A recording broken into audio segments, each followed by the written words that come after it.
जीवन में रोजमर्रा की जरूरतों के लिए रुपयों की जरूरत होती है। देश में करेंसी के रूप में नोट और सिक्के दोनों का प्रचलन है। लेकिन क्या आप जानते हैं कि अर्थव्यवस्था में इस्तेमाल होने वाले ये रुपये कहाँ और कैसे छपते हैं? भारतीय करेंसी रुपया के लिए आरबीआई द्वारा कॉटन से बने कागज और एक खास तरह की स्याही का प्रयोग होता है।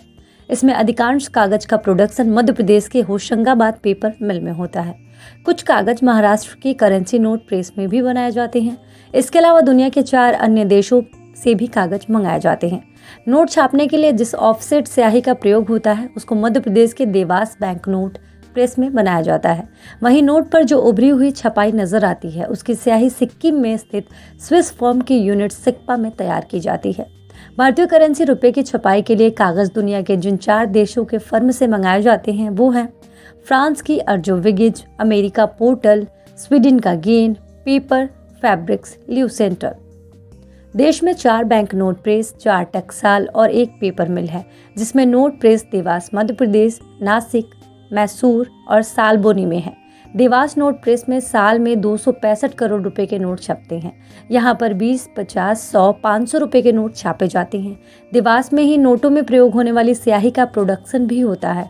मई 1000 रुपए के नोट मैसूर में छपते हैं। रुपए छापने की प्रक्रिया में सबसे पहले पेपर शीट को एक खास मशीन साइमंटन में डाला जाता है। इसके बाद एक अन्य मशीन जिसे इंटाब्यू कहा जाता है उसे कलर किया जाता है। इसके बाद पेपर शीट पर नोट छप जाते हैं।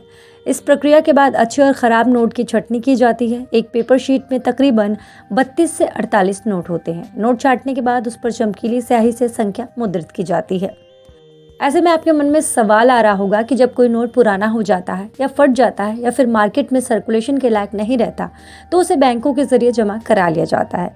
आरबीआई इन नोटों को नष्ट कर देती है। पहले इन नोटों को जला दिया जाता था, लेकिन पर्यावरण को होने वाले नुकसान को ध्यान में रखते हुए आरबीआई अब इन नोटों को विदेश से आयात की गई मशीन से छोटे छोटे टुकड़ों में काट देती है। फिर इन कटे हुए टुकड़ों को गलाकर ईंट बनाया जाता है, जिसका इस्तेमाल कई कामों में होता है।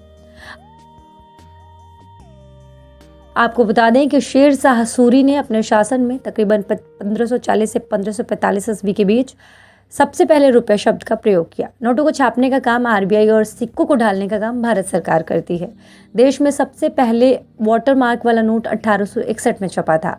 रुपये पर हिंदी और अंग्रेजी के अलावा 15 भाषाओं का इस्तेमाल होता है।